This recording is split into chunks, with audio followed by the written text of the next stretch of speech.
Окей, хорошо. Добро пожаловать все на... Окей, one more time on that. Хорошо. Хорошо, здравствуйте. Это College Russian. С вами я, Дженни, и мой студент Илай. И мы сегодня проходим наш последний падеж, винительный падеж, да. И это, я думаю, это довольно простой падеж, но есть несколько трудных моментов, и мы будем о них говорить. Хорошо, вот у нас цели на сегодняшний урок. So we're going to have a разминка, конечно, разговорная разминка. And you're going to do something very simple that you maybe never realized is difficult in Russian, and that's talking about people's names in Russian. So we're going to do that about our families, and then we're going to talk about accusative cases identity crisis, and we'll talk more about that. It has some struggles. It doesn't know who it is some of the times.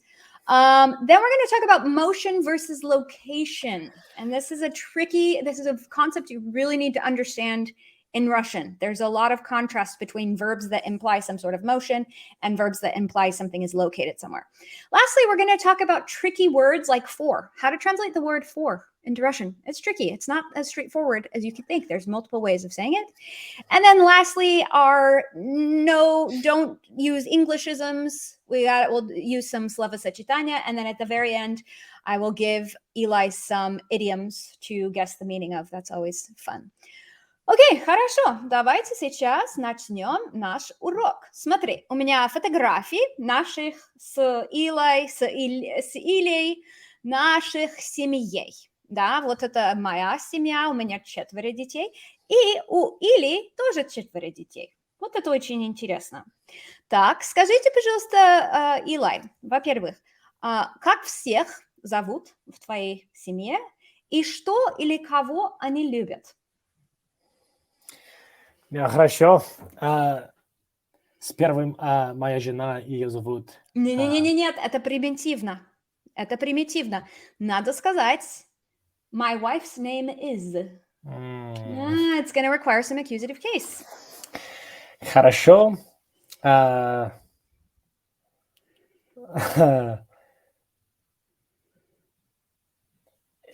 Why am I blanking on this right now? I don't know, probably because we're recording. Okay, I'll do it first, and you'll notice. Okay. Спасибо. Хорошо, это моя семья. Вот. Как вы видите, у меня 4 детей. Вот. Моего мужа зовут Ахмед. Он очень любит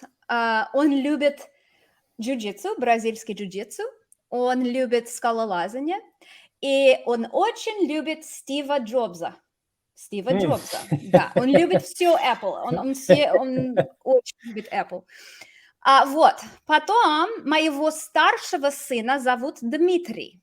Он очень любит музыку и, конечно, любит видеоигры. И еще что он любит? Он любит играть на пианино. Да? Вот. Старшую дочь зовут Биби. Она любит театр, она любит макияж, она очень любит свою сестричку, да, она любит Надю очень сильно. И еще что она любит? Она любит группу BTS, да, вот этих корейских музыкантов, она очень любит вот этих корейских мальчиков. Вот, потом младшего сына зовут Нильс. Ой, он любит историю, он любит географию, он любит знать факты обо всем, он любит знать все. И почему-то он очень любит Аляску, он очень хочет поехать на Аляску. Вот, и потом Надюшка у меня, вот младшую дочь зовут Надюшка. Что она любит? Она любит бабушку, да, и она любит папу очень, конечно, она любит меня, но она любит, по-моему, бабушку больше всех. И также она любит, как мультики, португальские мультики в Ютубе. Хорошо. Теперь твоя семья. Ну, хорошо. Мою жену зовут Кейтлин. Ну, это как Катя по-русски, но она любит меня, я думаю. Надеюсь. Надеюсь, да. На самом деле, она старше меня. То есть это будет Мгм. необычно. Также моего старшего сына, его зовут Кру. На самом деле, ему очень нравится охота. Охота. Охота. Охота? Мгм. Да, очень нравится. Не знаю почему. Наверное, дедушка его очень нравится охота, и он просто это очень, не знаю, это очень весело или очень... Он ходил на охоту? На самом деле, в прошлом неделе мы вместе ходили, да, Интересно. да. Так. Мой следующего сына, его зовут Шепард, и ему нравится играть на улице. Мгм. И что еще? Он на самом деле, ему очень нравится школу. Он любит школу? Да, он любит школу. Это Мгм. очень здорово, потому что Кру не любит школу. То есть очень здорово, чтобы наш сын любил школу. Мгм. Также следующего сына, младшего сына, зовут Грит. Это странное имя, Грит. Мгм. Но он любит свою маму. Так, Я, он мамин сын, да?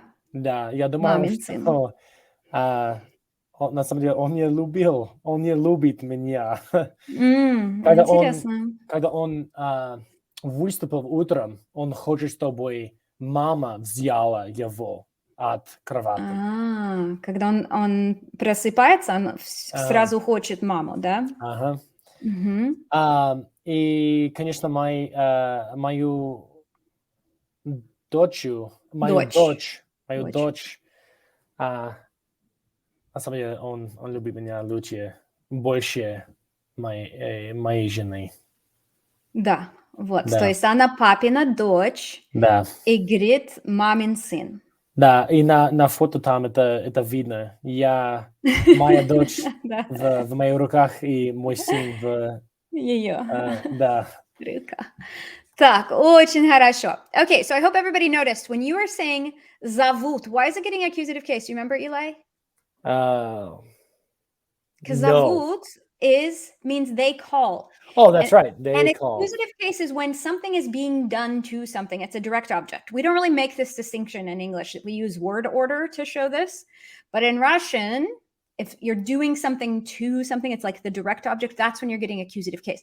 So that's why you're saying мою жену зовут. They call my wife. They're doing something to your wife. They're calling her. Okay? Хорошо.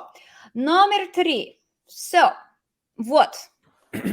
Accusative case, it's having a problem. It only looks like accusative case, that unique accusative case, if it's feminine singular. Mhm, Everywhere else, it either looks like nominative if it's not animate. If it mhm. is animate, it's going to look like genitive. Okay. So keep that in mind though. If it is an animate feminine singular, it's still going to be accusative, good old fashioned accusative.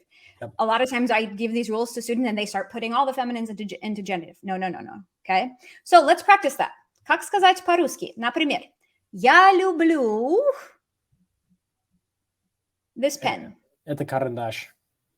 Well, that's a pencil. Это ручка с пен, да? Ага. Эту ручку. Эту ручку. Очень хорошо. Эту ручку. Следующий. Red pens.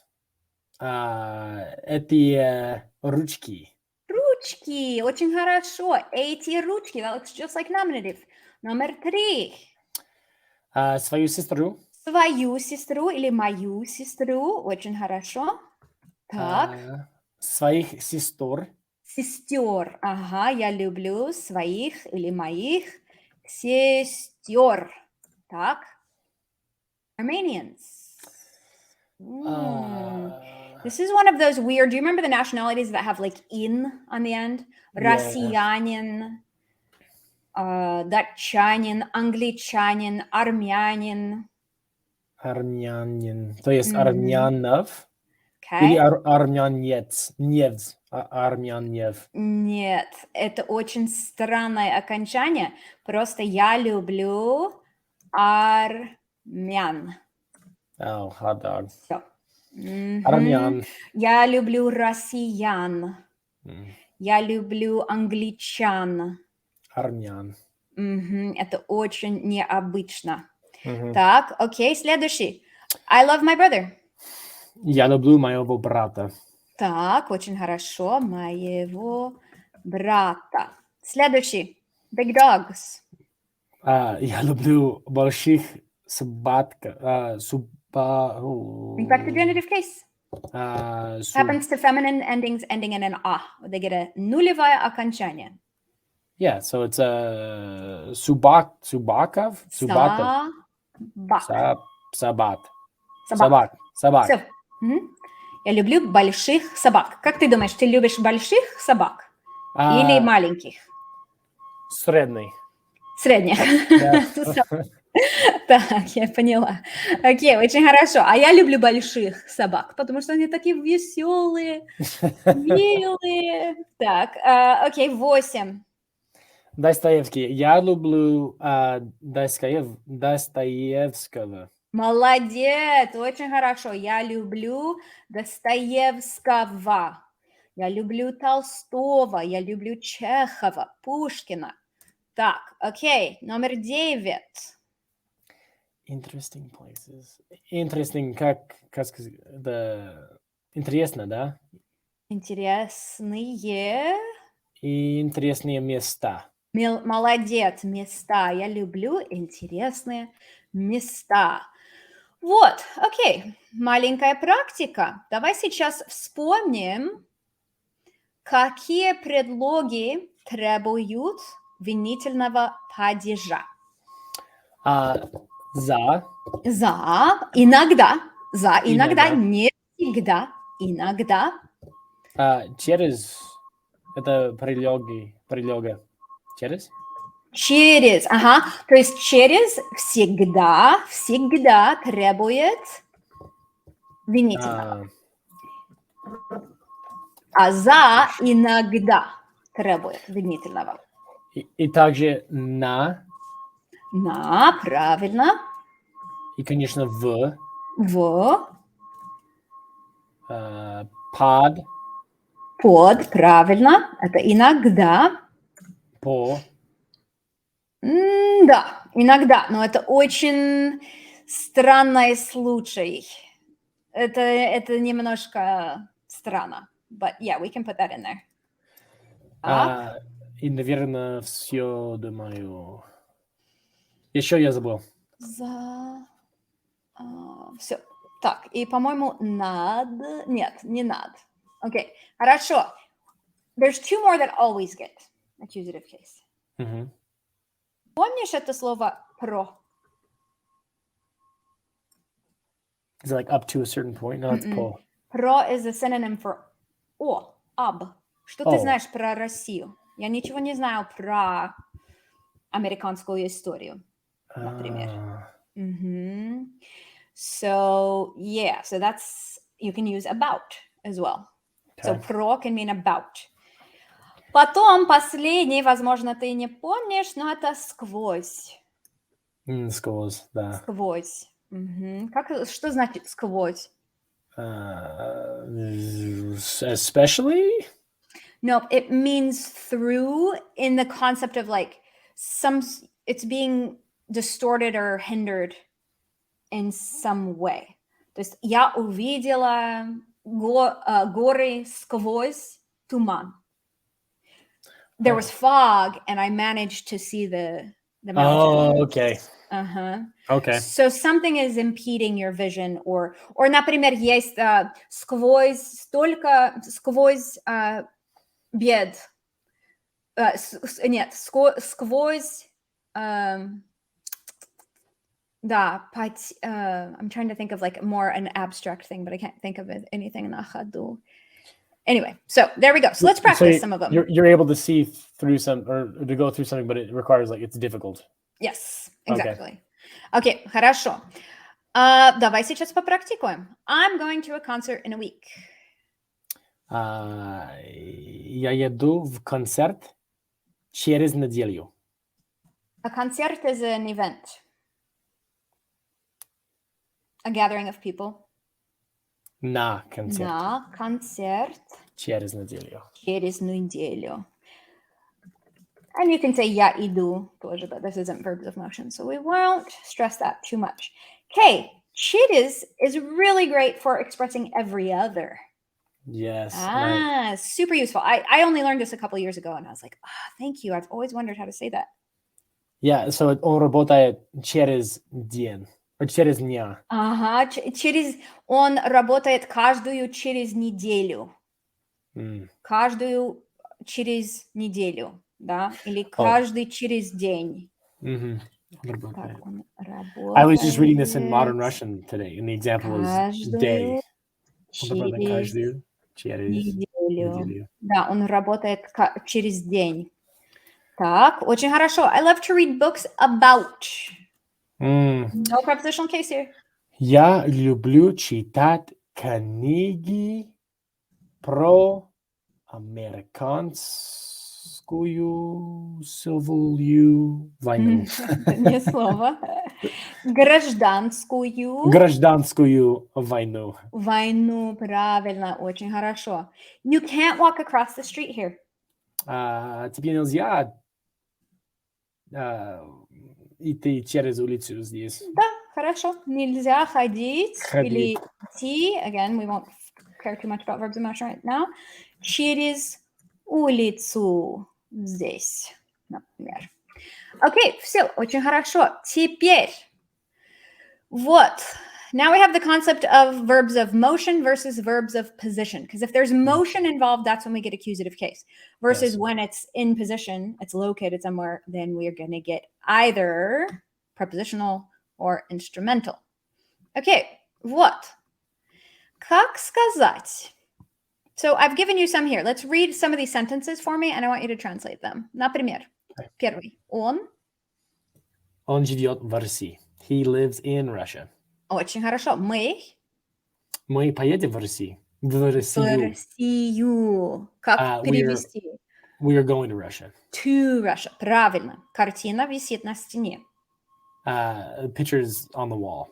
Ага, вот. A painting is hanging on the wall. Hanging. Так, мама. Мама повесила картину на стену. Meaning, mom is putting me. Мама повесила картину. She's putting the painting on the wall. She's hanging. She hung. A painting on the wall. Okay, so there was motion involved there. Следующий, чемодан. Чемодан лежит под кроватью, meaning the bag is underneath the bed. It's laying down. It's in a horizontal position underneath the bed. Потом. Он положил чемодан под кровать. Интересно. He placed the bag under the bed. Молодец, очень хорошо. Следующий, он сидит за столом. So he is sitting on the chair. Yeah, what does that mean? За столом. За столом, стол. Не стул, стол. If you sit за столом. Well, you sit behind something. Behind the table. I mean, behind the table, like up to the table. Yeah, like behind the table. But in Russian, you say за столом. Okay? Yeah. And then поставь стул за стол. So put the chair under the table. Очень хорошо. Поставь is the vertical version of putting. This is all, yeah. Поставь стул за стол. I'm so excited for verbs of motion. I know, right? Okay, хорошо. So now we got to fill out these blanks. So if this one, вставать or встать, means to get into standing position, to get into, what's the version of just to already be standing? As in like поставь? That's put. Oh, to already be standing. To already be standing. Стою? I don't know. Yeah, стою is I stand. Or I am standing. Стоит. And then these are the ones to get into standing position. To get up. To get. Okay, потом у нас сидеть, посидеть. Mm-hmm. So what are you doing? You are sitting. Mm-hmm. And that would be... And then what about to get into position? Get into sitting position. Pastat. Pasto. You're going to know it when I say it, I promise. Yeah, I'm sure I will. Садиться. Oh my goodness. Сесть. Yeah, I look like That's imperfective and perfective. Mm-hmm. That's why people say, пожалуйста, садитесь. Бабушка, вы, например, на автобусе Садитесь, пожалуйста. ходит. Бабушка, пожалуйста, бабушка, садитесь, пожалуйста. Так, окей, хорошо. Следующий, ложиться или лечь. What do you say for something that is already in laying position? Because ложиться means like to get into laying position. Например, ложиться спать, лечь на кровать. Лежать. Yeah, it's already right here in one of the example sentences. Очень хорошо. Лежать. Вот. Потом we have висеть. What's the to get in motion? So we kind of saw one version of it up there in an example sentence. Is it повисеть? Повисеть. Или вешать. And this is going to come in handy in one of our idioms. Вешать. Okay. Вешать. Интересно, ты знаешь, что такое посидеть на дорожку? Sit on the road? Но это традиция. Когда русские сидят на дорожку, что значит? Это традиция. Когда они сидят? Это важный момент. Обязательно надо сидеть на дорожку. Не знаю. Это когда у них есть какая-то поездка, и они уходят из дома, и надо просто посидеть немножко и ждать, а потом можешь выйти. I guess you've never like gone on a trip with the Russians, but they sit in silence and then they go. It's a tradition. It's посидеть на дорожку. Supposedly it like helps you remember anything that you might have forgotten or something. Oh, so before you actually get on the road, you're supposed to sit on the road. Yeah, you're supposed to pause and like calm down for a second and посидеть на дорожку. I don't know. That's but it's not literal, right? Like they don't like. No, it's just like let's get ready for the trip. Okay, I was thinking it was literal. It's like they really. And it means not in the sense of for the road. Okay, yeah. Okay, хорошо. Let's do this. Okay, translate these for me. We have been standing in line for 4 hours. You're in position already. Okay, мы встали. No, that would be to get into position. Мы стояли. We have been. Мы стоим. Мы стоим. It's a good present tense. I don't know how to say in a line. Do you remember line? Очередь. That's one of the most important words in Russian culture. Oh my gosh. В очереди. Мы стоим в очереди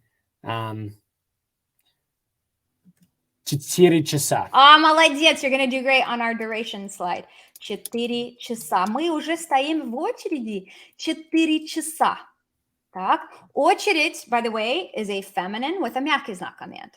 Okay, so that's going to come in handy here in this next one. How about this one? You need to get in line. You need to get in line. Тебе надо встать в очереди. No, don't put it. Очередь. Очередь. If it has a мягкий знак at the end. Oh, yeah, because it's about accusative. Yeah. Remember when you were saying мою дочь зовут. Да, вам надо встать в очередь. Хорошо. He laid down on the floor and fell asleep.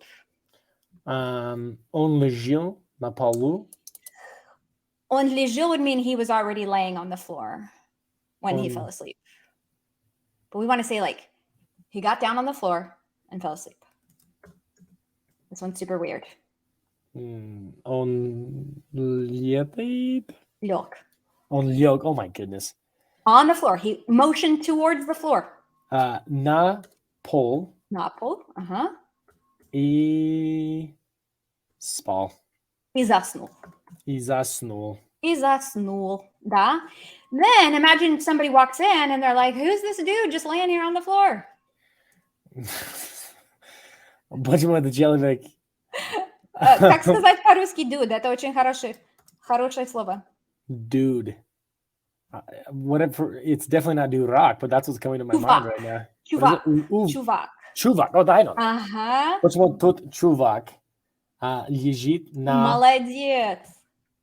I want to say на полу, because he's actually on the floor, Молодец, right? правильно, на полу. Очень хорошо. So that's one of those irregular prepositionals.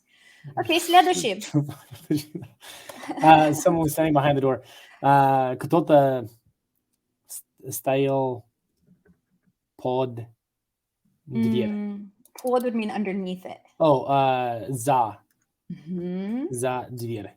Okay, but if he's located there, we get what case? Look up at the chart. Then that would be prepositional. Нет. Look up here. За, meaning behind, we get творительный падеж. Oh, that's instrumental. Yeah, so it'd be за дверью. За дверью. Молодец. За дверью. Кто-то стоял за дверью. Sorry, that meant wrong thing. Стоял. Так. Okay, the sun went behind the horizon. Horizon is горизонт. Горизонт, is that a monarchic знак? Нет, без. Горизонт. Солнце пошел за горизонт. There's a better word for it. Зашел, which means to go behind. Зашел за горизонт. Все.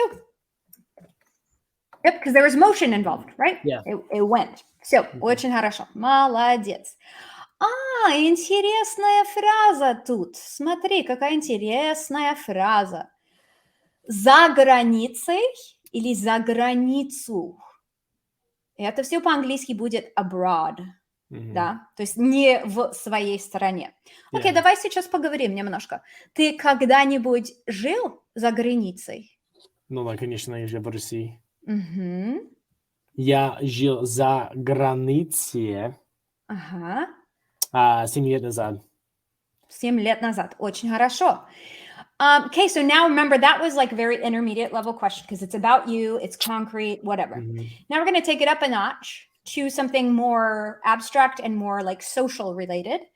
Как ты думаешь, почему так мало американцев ездят или ездят за границу? Я думаю, что это сложно ездить за границу. Потому что, конечно, надо получить деньги, чтобы путешествовать. И также в прошлом году было COVID, то есть возможно путешествовать или ездить за границу не бывает часто. Есть много правил. Правильно, много правил, молодец. Много правил, чтобы путешествовать, особенно на аэропорте, на самолете. Почему я не часто? Yeah, that's I'm taking it to myself again, making it concrete. Но, наверное, это сложно.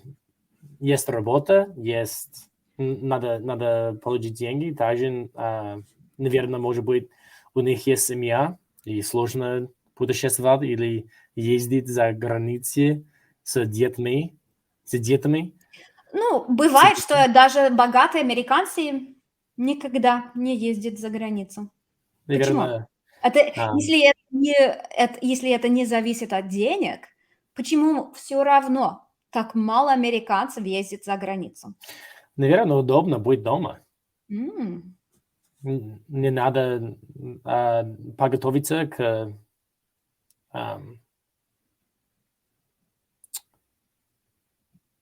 путешествованию. И просто не надо... So, okay, good. So see how we're, okay? So again, if you wanted to keep that, we'll do this more on your speaking day. Yeah, we gotta do that. But you would be like, ну, американцы редко ездят за границу по нескольким причинам. Первая причина, по которой они редко ездят, это, конечно, цена путешествий. Во-первых, Америка далеко находится от Европы, и это не так удобно, right? So you're gonna, again, we're trying to create these fancier sentences. Okay, хорошо. Now we're doing another advanced theme, which is conditional. Вы с женой. Now it's a little bit more, it's maybe an intermediate high because it's like you personally, but we're including in some conditional. Вы с женой хотели бы жить и воспитывать ваших детей за границей? Почему да или почему нет? Ну, я думаю, да. Я думаю также, что моя жена хочет так же. Хотела бы. Keep it conditional. Хотела бы так же. Но если я получил возможность изучать в университете, есть такой программ, где можно изучать в Казахстане 1 год. То есть, если бы я получил возможность учиться в Казахстане, я бы хотел с семьей жить там и изучать там. Я просто думаю, это будет очень весело. Моя жена хотела бы так же. Она уже смотрела на возможность учить в школе там, в английской школе. То есть учить английский язык казахским детям. Она уже учитель. Так. Ага. Она уже учитель здесь, то есть, думаю, она будет. Да, то есть она бы... Думаю, Okay, so let's try this. How would you say, if we lived in Kazakhstan, she would work in a school teaching blah, blah, blah. Если мы жили в Казахстане... Если бы... Если бы мы жили в Казахстане, она бы учила... Она могла бы учителем в Казахстане. Учить казахских детей английскому в школе. Да, окей. So это как раз. We will work on that next week for your grammar lesson. Holy cow. I told you, that's why people at the lower levels, they avoid that. It just hurts. It's painful to be hypothetical. Okay, хорошо. Следующий. Как сказать for по-русски? Давай сейчас прочитаем эти предложения. Так. Starting with law there. Для. Мы читаем книги для дошкольников. Ага. So we're reading books for school children. Like preschool kids. Yeah. И они купили всем детям книжки. So I just want to point out that just using plain old-fashioned dative case and для are oftentimes interchangeable. Oh, dang, I did not know that. Yep, it's very often interchangeable. Wow, that's cool. Следующий. Cool. За, in exchange for, спасибо за цветы. И мне надо платить за парковку. So I'm going to park my car, and in exchange, I'm going to give you money. Yep. Хорошо, следующий. На. Они дали нам деньги на пиццу. Пищу. Пищу, sorry. Мы делаем тебе подарок на твой день рождения. Как перевести все это? We're giving you a present for your birthday. We're making you a present. Oh, yeah. We're making for you a present for your birthday. Yeah, weird, right? Isn't that weird that на can sometimes be for? And then what is that? Они дали нам деньги на пищу. They give us money for food? For food, with the designated intention of it being spent on food. Versus if they said за пищу, what's the difference? In exchange for food. We gave them food and they paid us for it. So versus if I gave my kid money to buy food, I would say на пищу. But if he gave that to the clerk, then the clerk would say за пищу. Да, представляешь? Это капец, правда? Окей, потом от. This is an Englishism that people always do, that you take a pill for something. Yep. Интересно. Но по-русски это как?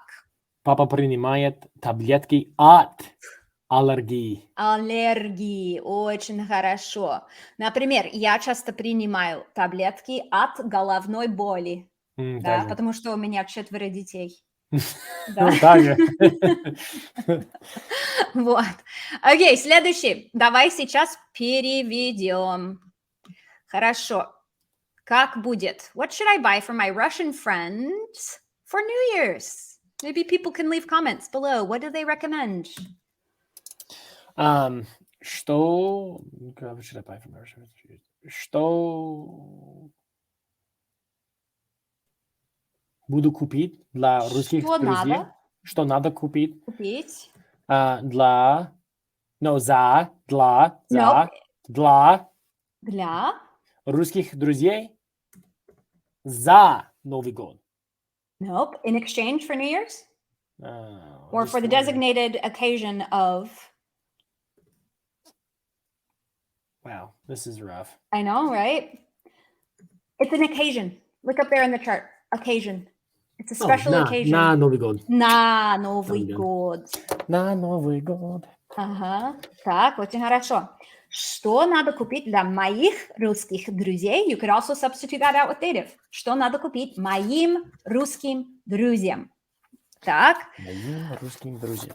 Друзьям. Так, ага, очень хорошо. We want to thank you for this great opportunity. Okay, this is so Mormon missionary right here. Yeah, straight up. Так, хорошо. Мы благодарим тебя за, because it's an exchange for the opportunity, yes? За, ага. Мы You're благодарим grateful тебя. in exchange for. Yeah, мы благодарим тебя, мы благодарим вам за отличная возможность. Okay, but возможность, you got to put all of that into отличную возможность. Эту отличную возможность. And I think I'm using the wrong case there. Тебя. Тебя. Так. Okay, следующий. A lot of Americans take pills for depression.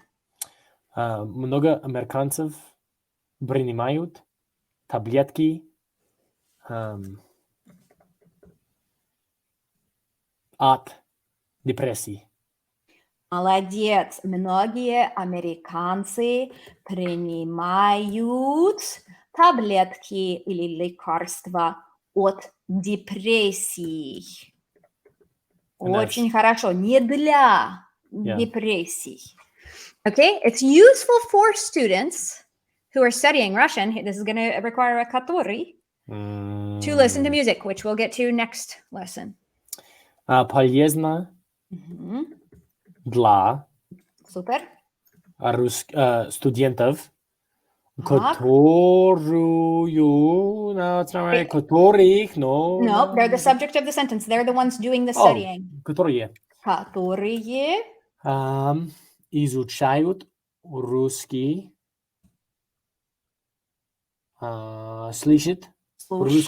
слушают русскую музыку. Музыку, очень хорошо. Я очень рекомендую слушать русскую музыку. Окей, следующий. Быстренько.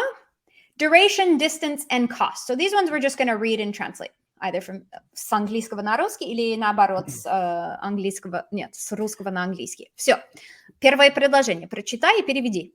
Какую дистанцию вы можете пробежать за 1 минуту? Дистанцию. Да, это очень похоже на английское слово. I don't know. Какую дистанцию? Дистанцию. Oh, so it's like пробежать. Ага. Бегать. So like how fast can you run in a minute? What distance can you run in a minute? What distance can you run in a minute? Okay, so I want to emphasize, this is not in exchange for a minute, right? Somebody's going to give you a minute at the end of that. Nope. Yeah. This one, it's a timed limit. It's right? a time. How quickly you can do something. So we use za if we're emphasizing the amount of time something was accomplished in. And it's going to usually get perfective aspect, which we'll cover later. So какую дистанцию вы можете пробежать за 1 минуту? Да? Вот. Интересно. Так, следующий. I lived in Russia for 2 years. This is my favorite. I hear this mistake all the time from you missionaries. Я жил в России 2 года. Молодец. I think I just shamed your whole group for it and just drilled it into everybody's minds. That is a true there. I remember saying для 2 года. I know, right? And then that's not even correct. Для 2 года. So bad. It should be для 2 лет. Yeah, But I know. Anyway, so... Yep, я жил в России 2 года. Все. 2 года. Так, окей, очень хорошо. Это еще вот что здесь. Калужанина отправила на 5 лет в колонию за комментарий ВКонтакте. Интересно. Калужанин – это человек, который живет в Калуге, в Калужской области, например. Калуга – это город. Okay? So a Kaluger отправили в колонию. Ты знаешь, что такое тюрьма? Yeah, it's like prison. Okay, колония. It's like the labor camps. Yeah, so he received 5 Nope, years. они отправили. Yeah, they sent him. Oh, they sent him for 5 years. To the colonies. колонию. Что он сделал? For his commentary on contact? In exchange for his commentary on ВКонтакте. Good. But I want to point out this phrase right here. На 5 лет. So we're getting a 4-5 years here. When we do na plus a time, it means that's the plan. Like it's like a duration or a length. It's the planned duration. Yeah. Yep. Okay. Okay, следующий. Выехать за рубеж. Хотят многие, но это обойдется. Обойдется в копеечку. В копеечку. Только билет на самолет до Европы стоит $1000. There's a great little idioma here too. See if you can figure it out, just based on context. Выехать за рубеж хотят многие. Но это... Обойдется? Yeah, so it's like a kopiek, right? Is that the idiom? Like... Yep, it's like a tiny little kopeck. Yeah. So think about that phrase. Like, so translate the first part. Выехать за рубеж. What is рубеж? It's the same as граница. Oh, so it's like to be able to travel or to leave your country. A lot of people want to do that. A lot of people want to travel or leave. Но обойдется копеечку. But it's a pretty penny. Молодец, очень хорошо. But it costs a pretty penny. And then только билет на самолете до Европы стоит. So then, but like a ticket alone to Europe costs $1,000. $1000. Особенно сейчас. Сейчас в России это безумно дорого. Так, окей, хорошо. Tell me where you have been living for all of your life, almost your whole life.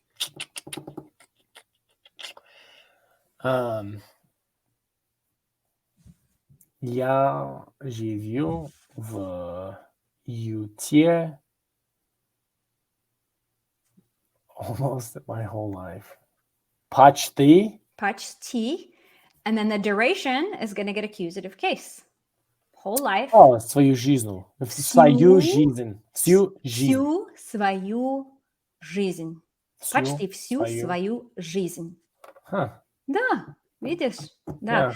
Или мой ребенок плакал всю ночь.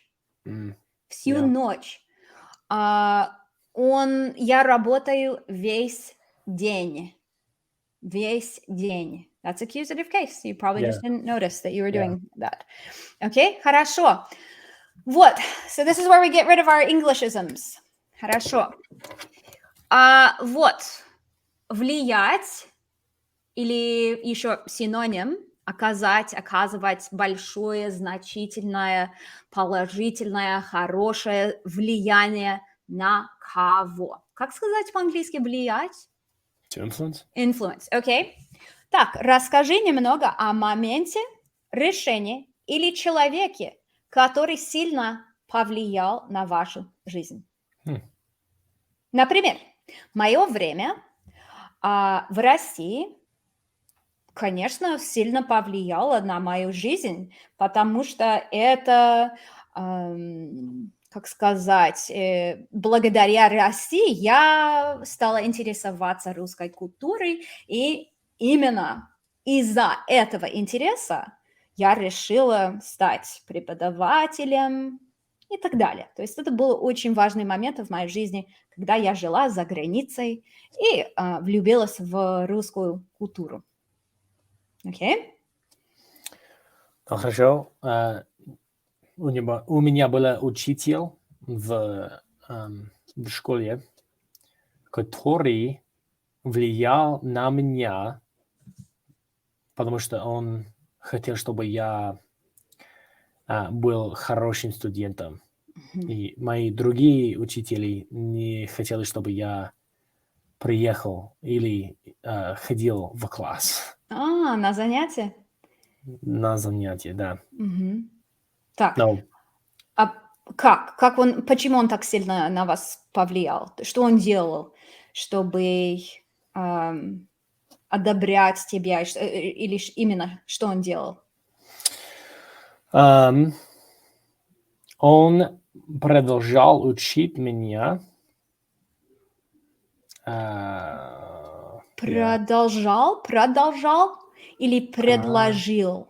продолжал Продолжал. Ага, учить меня, правильно же? ага. Ам, Когда другие учителя уже не хотели. наверно, да. Бедняжка, окей. То есть ты Да, был хулиганом? да, немного, да. Да, окей. Мы с О, Данилом интересно, это кстати, хорошая фраза. He believed in me, and that's gonna, require accusative case. в себе, да? Это Он yeah, просто, I think I read that in moderation. It's like, я уверен в себе. Means like I believe он in myself. верил в меня. Да, он верил Он верил в в меня. меня, Мгм. и я уверен в себе, что я Да, могу. очень хорошо. Окей. Вот, следующий. Влиять. Жалко. Жалко. Например, like in English we would say I feel sorry for, Yeah. but they don't have that construction in Russian. So, Мгм. как перевести? Маленькой девочке было жалко до слез раненую собаку. So this little girl was sad, слез. До слез. Oh, sad to tears. To the point of tears. Раненую Who did she собаку. feel bad for? For this dog. The wounded dog. Oh, Ага. So, кому жалко, что или кого? Мне жалко, тебе жалко, вам I жалко? didn't know that. That's cool. Да, интересно. Окей, хорошо. Напоминать кому, что или кого. Да? Например, я это написала, потому что здесь у нас очень красивые леса. Вот эти зеленые густые леса за моим домом очень напоминают мне Россию. Oh, cool. Что я говорю? Сейчас переведи. The green full forest behind my house reminds me of Густые, like the Russia. really the dense Yeah, woods. dense woods Мгм. reminds me of behind my house reminds me of Russia. Ага, очень хорошо. Что тебе напоминает Россию? Серое небо. Серое небо. Ужасная погода. Да, То это есть, точно. so is it? So notice there's no of, right? Yeah, Isn't that's that what I'm trying to crazy? figure You out. So gotta would you say resist the like, urge. would you say ужасную погоду напоминает мне? Nope. Nope. Well, the thing it reminds you of is the thing that gets accusative. So ужасная погода напоминает мне Россию. Россию. Oh, okay, that makes sense. Okay, I got Ага. it.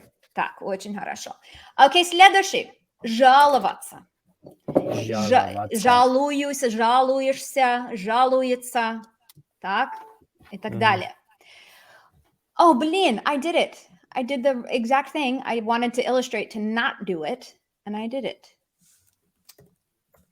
Офигеть. Окей, хорошо. На что или кого ты часто жалуешься? Жаловаться это как Complain. жалко, да? Complain about. Я So again, in понял. English, we say complain about, but nope, in Russian, you complain on somebody. Like you complain to. Я часто жалуюсь Жалуюсь. родителей На моих, родителей. на родителей моих студентов. Кому ты жалуешься? Like, who do you complain to about your students' parents? So the person you complain to gets dative case, and then the thing you complain about gets accusative. So, своей жены. Ага, я жалуюсь своей жене на родителей моих студентов. Молодец, очень хорошо. Okay, so again, that's an intermediate level. Now we Yeah. take it up a notch, not something about you specifically, something more social, something more abstract. На что или кого американцы часто жалуются? Американские часто жалуются политикую с друзьями. На политику? На политику с друзьями, можно сказать? Они Право? часто, like, about politics with their friends, or they complain to their friends about politics? Yeah, that's what I'm saying. So it'd be друзьям. Друзья. Они, американские, часто жалуются друзьям политику. На политику. На политику. Так, вот, я думаю, что сейчас все американцы жалуются на цену бензина, на инфляцию, да, на отсутствие жилья. Вот, да, у нас жилье стоит очень дорого сейчас. Вот, обижаться, обидеться, как сказать по-английски? Обижаться, обидеться. Не знаю. To get offended by. Oh. Again, so in English we would have a by. You get offended by somebody. In Russian, you get offended to someone, kind of. To something, to someone. Так, хорошо. Давай сейчас более тонкая тема. Давай сейчас придумаем 5 причин, по которым женщины часто обижаются на мужчин. So we'll alternate. You come up with one, I'll come up with one. Let's see how many we can come up with. 5 things that women become offended by men? Is that the question? So they can get offended by a person, на кого, or by something, на что. Хорошо. Да, например, я знаю, что многие женщины часто жалуются, часто обижаются на мужчин, которые требуют много внимания, постоянного внимания. Да. Хорошо. Я думаю, что женщины обижаются на мужчин, которые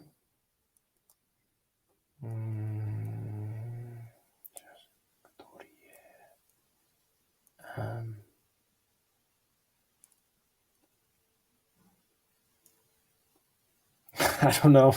Не дают комплименты. Да. Которые гуляют налево. Ты знаешь эту фразу? Да. Если они гуляют налево, это очень обидно. Да. Они обижаются на, я не знаю, на, как наглое поведение. Помнишь это слово нагло? Нагло. Нагло. Oh, it's like rude. Yeah, rude or like a jerk. Наглое поведение. Да, очень хорошо. Окей, вот, все. Теперь идиомы. Так, окей.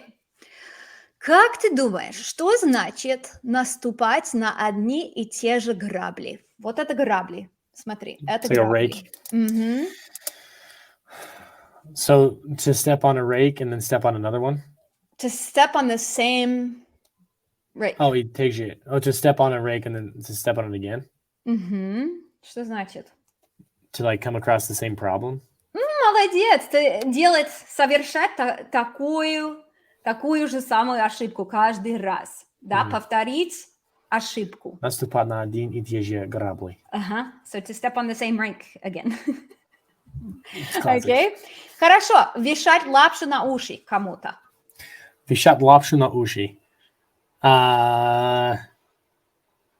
that spaghetti on your ears? So вешать лапшу на уши is, to hang noodles on somebody's ears. Does that mean that they're not listening? What does that mean? Обманывать, говорить неправду, Oh, манипулировать человека. Да?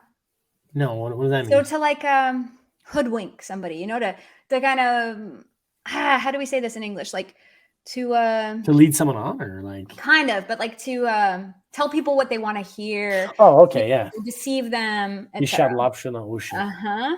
Так, Okay. хорошо. Смотреть сквозь пальцы. Смотреть сквозь пальцы. Oh, to look like.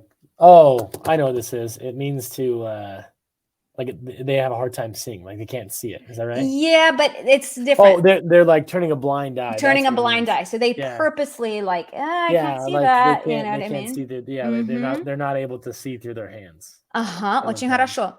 Скопить деньги на черный день. Скопить деньги на черный день. Like save money for a rainy For day. a rainy day. Yeah, it's a черный день in Russian.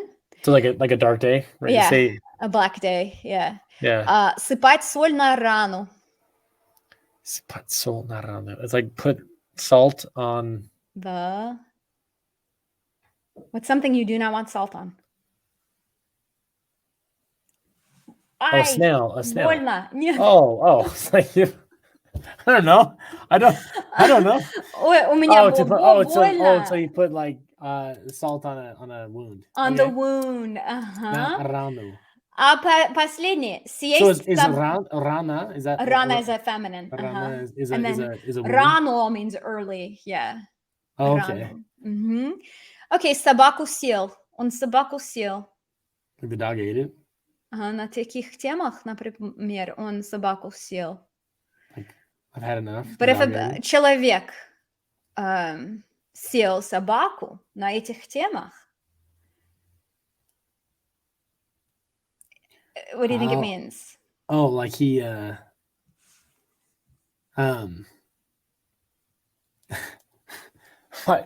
would the English comparison be like he crapped the bed? Like, no. Like he ate the dog? Like no. It means a person who's like expert. Like he ate the whole dog. Like he knows everything all about it. He knows it in and out. Okay. Yeah. I was thinking the opposite. Like he has no idea what he's doing. Oh, that's funny. Oh, okay. Собаку съел.